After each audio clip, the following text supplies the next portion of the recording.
অনেক রাত হয়ে গেছে বন্ধু, এবার তো বাড়ি চল।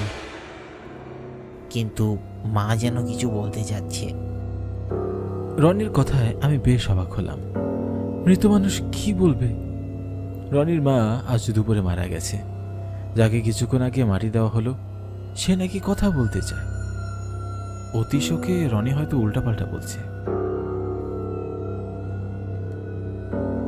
তোর শরীর ভালো নেই, চল বাড়ি চল। না, মাকে আমি একা রেখে কিছুতেই যাব না।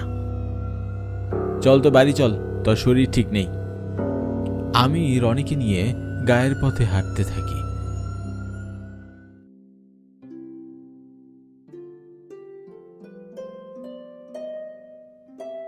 আমি আতিক আহমেদ। আমার বন্ধু রনির মায়ের লাশ দাফন করে এসেছিলাম। আমরা ছোটবেলা থেকে একসাথে বড় হয়েছি। রনির আপন বলতে শুধু তার মাই ছিল, বাবা তো সেই ছোটবেলায় মারা গেছে। কিন্তু আজ সে তার মাকেও হারিয়ে ফেলল। রনিদের আর্থিক অবস্থা তেমন ভালো নয়। রনির মা মানুষের বাসায় কাজ করত। গ্রামের মানুষের কাছে শুনেছিলাম দুপুরে কাজ থেকে ফেরার পর বিছানায় তাকে মৃত অবস্থায় পাওয়া যায়। লাশ দাফন করতে করতে অনেক রাত হয়ে যায়। রনির মামা রনিকে নিয়ে যেতে চেয়েছে, কিন্তু রনিই যায়নি।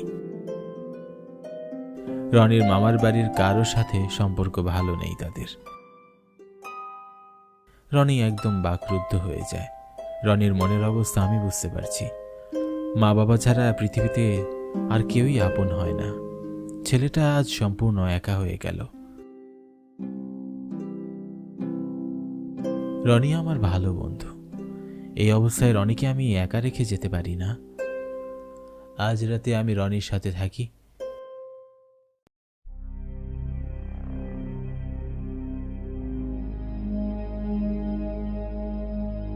আনুমানিক রাত 12:30। হঠাৎ ঘুম ভেঙে যায়। দরজার দিকে তাকিয়ে দেখি, আমি অবাক হয়ে যাই।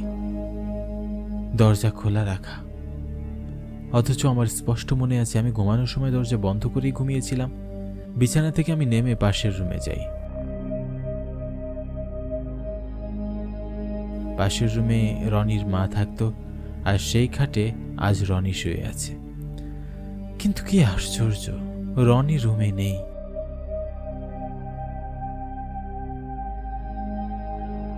তাহলে সে কি দরজা খুলে বাইরে চলে গেছে? গেলেও কোথায় গেছে?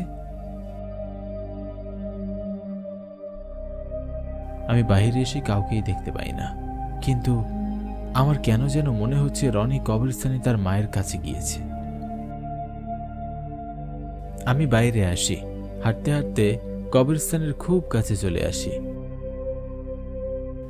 অমাবস্যার রাত, বাহিরে ঘুটঘুটে অন্ধকার, ঝিঝি পোকাদের ডাক এই রাতেও খুব ভয়ানক লাগছে। কবরস্থানের কাছে যেতেই শিয়ালের ডাক শোনা যাচ্ছে। অন্য সময় হলে আমি কখনোই রাতের বেলা এখানে আসতাম না, কিন্তু রনির চিন্তায় আমার মন অস্থির হয়ে আছে। আমি দূর থেকে রনিকে দেখতে পেলাম।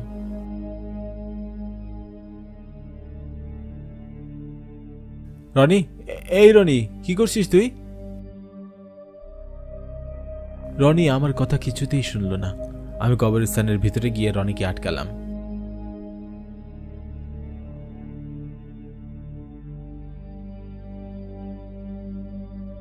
কি করছিস তুই? কবরের মাটি সরাচ্ছিস কেন? আমার মা তো এখানে থাকতে চাইছে না। কি সব আবল তাবল বলছিস? তোর মাথা ঠিক নেই, বাড়ি চল। না, আমি আমার মাকে না নিয়ে যাব না। আন্টি আর বেঁচে নেই, আমরা তাকে মাটি দিয়ে দিয়েছি।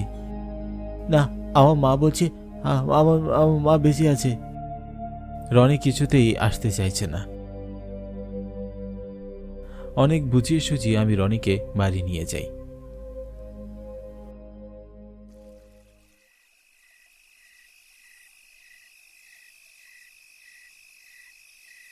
গতরাতে রনির চিন্তায় ঘুমাতে পারিনি। রনি ঘুমের মধ্যে বারবার চিৎকার দিয়ে উঠেছে। ব্যাপারটা সবাইকে জানানো উচিত।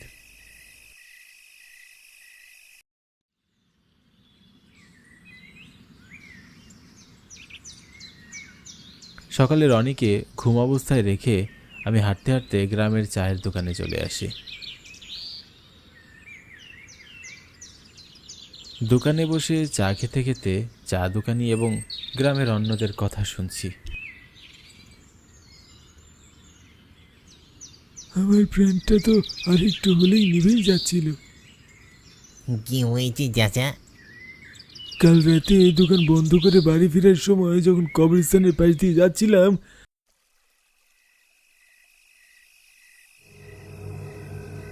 তখন দেখি আমার নাম ধরে একটা মেয়ে কণ্ঠ ডাকছে, কিন্তু আশেপাশে আমি কাউকেই দেখতে পাইনি।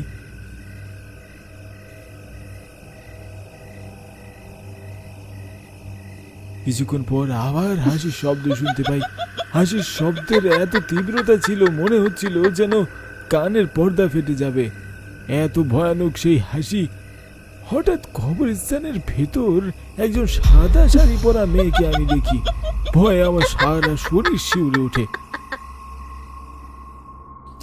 তারপর কি হলো গরিব চাচা? তারপর আর কি, প্রাণ নিয়ে দৌড়ে পালিয়েছি। চা দোকানি এবং অন্যদের কথা শুনে আমার বুকের ভেতরটা কেমন যেন লাফিয়ে উঠল ভয়ে। কাল রাতে রনি তার মায়ের কবরে মাটি সরিয়েছে। গ্রামের মানুষদের কথাও যে চোখ বন্ধ করে বিশ্বাস করে নেব এমন ছেলে আমি নই। ওরা সবসময় একটু বাড়িয়েই বলে। চিন্তিত মনে আমি আবার বাড়ি চলে গেলাম। মনে মনে ঠিক করলাম আজও রনির সাথেই থাকবো।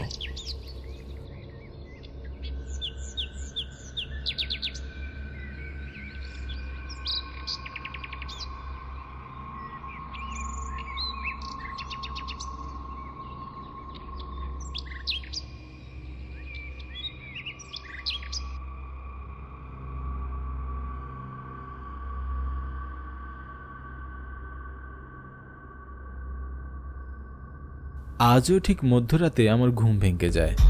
আজকাল রাতের বেলা আমার ঘুম দীর্ঘ হয় না। আজও ঠিক আগের মতোই বাহিরের দরজা খোলা দেখে ভয়ে আমার কলিজা শুকিয়ে আসে।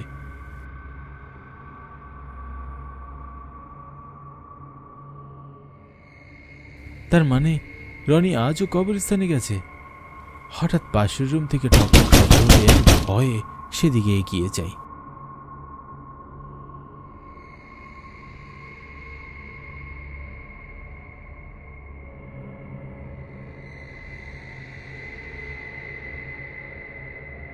রুমের ভেতর গিয়ে আমি যা দেখি তার জন্য আমি মোটেও প্রস্তুত ছিলাম না।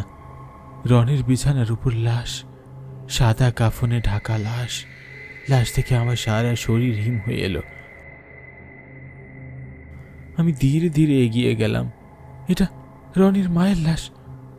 আমাকে প্রচণ্ড ভয় পাইয়ে দিয়ে রনির মায়ের লাশ আমার দিকে তাকিয়ে আছে। কি হচ্ছে এসব? পিছনে ফিরে আমি রনিকে দেখতে পেলাম।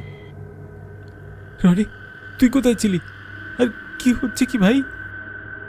বন্ধু দেখেছিস, তোকে বলেছি না আমার মা মরেনি। আমার মা আমাকে কিছু বলতে চায়। কি যাতা বলছিস তুই?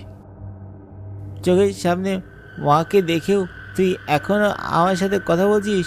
মা, তুমি একটু ওকে দেখাও না যে তুমি জীবিত আছো। রনি তার মাকে ডাকার সাথে সাথে লাশটা ধীরে ধীরে উঠে বসে। আমি আমার চোখকেই যেন বিশ্বাস করতে পারছিলাম না। কি ভয়ানক, কি বিভৎস দৃশ্য! লাশটাকে আমরা সবাই মিলে দাফন করলাম, সেই লাশকে না আজ উঠে বসেছে। এমন ভয়ঙ্কর দৃশ্য দেখে আমি নড়বার শক্তি হারিয়ে ফেলেছি। আমার চিন্তা শক্তি লোপ পাচ্ছে। কি করব বুঝে উঠতে পারছি না। কি দেখেছিস? এবার তো বিশ্বাস করবি আমার মা মরেনি। আমার মা আমাকে ছাড়া কিছুতে মরতেই পারে না। আমি একবার রনির দিকে, একবার লাশের দিকে তাকাচ্ছি।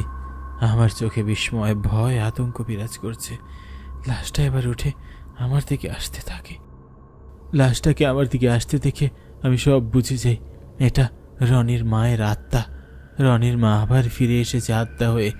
রনির মায়ের আত্মা এসেই আমার গলা চেপে ধরে আমিও ভয়ে আতঙ্কে চটফট করতে থাকি। মা, ওকে ছেড়ে দাও, ও আমার বন্ধু। রনির কথায় আত্মাটা আমার গলা ছেড়ে দেয়। ভয় এবং আতঙ্কে মরে যাবার উপক্রম হচ্ছিল আমার। আমার অনেক কাজ বাকি আছে, আমি আসি, খেয়াল রাখিস তোর। রনি তার মায়ের দিকে অশ্রুসিক্ত নয়নে তাকিয়ে আছে, আর শরীরটি হঠাৎ অদৃশ্য হয়ে যায় আমাদের চোখের সামনে থেকে। আমি বাকরুদ্ধ হয়ে তাকাই রনির দিকে। সে রাতে রনি কোনো কথা বলেনি, আমিও ভয়ে জমে গিয়েছি। একজন মৃত মানুষ উঠে বসে এসে আমার গলা চেপে ধরেছে। এই দৃশ্য আমি কিছুতেই ভুলতে পারছি না। যতবারই মনে হচ্ছে ততবারই কেঁপে কেঁপে উঠছি।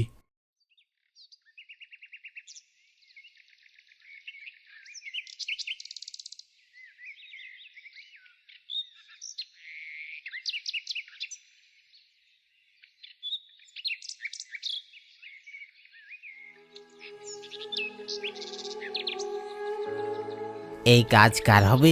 এত বিভৎসভাবে লোকটাকে মেরেছে। আমার তো মনে হয় এটা কোনো আত্মার কাজ।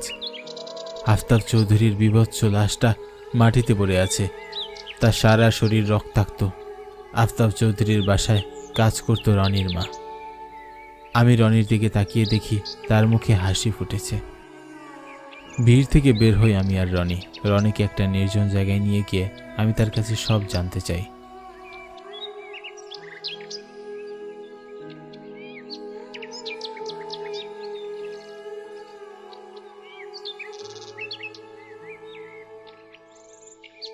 রনি, এখন বলতো কি হচ্ছে এসব?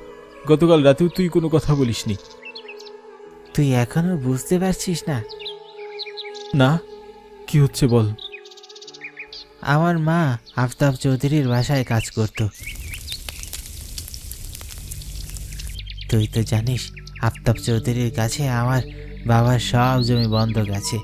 খুব সামান্য টাকার বিনিময়ে ওই জমিগুলো বাবা আফতাব চৌধুরীকে দিয়েছে। টাকা পরিশোধও করেছিল বাবা, কিন্তু তারপরও আফতাব চৌধুরী জমি দিতে রাজি হননি। আমার মা যখনই সেই জায়গাগুলো ফেরত নিতে চায় তখনই আফতাব চৌধুরী মাকে বিভিন্নভাবে হুমকি দেয়।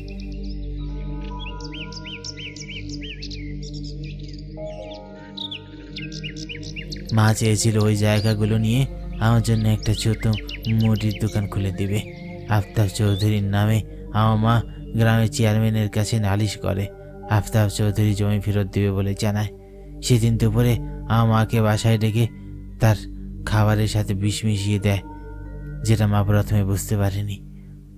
গ্রামের কেউই ব্যাপারটা বুঝতে পারেনি, তাই মা আবার ফিরে এসেছে, প্রতিশোধ নিতে এসেছে মা। আফতাব চৌধুরী তাহলে?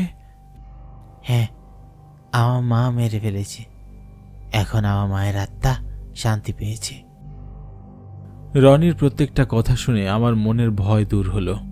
আমার অনেক খারাপ লাগতে শুরু করে। কিছু জায়গা সম্পত্তির জন্য মানুষ মানুষকে খুন করতেও দ্বিধা করে না, কিন্তু প্রকৃতি কখনো ছেড়ে দেয় না। সবার কর্মফল সবাইকেই ভোগ করতে হয়।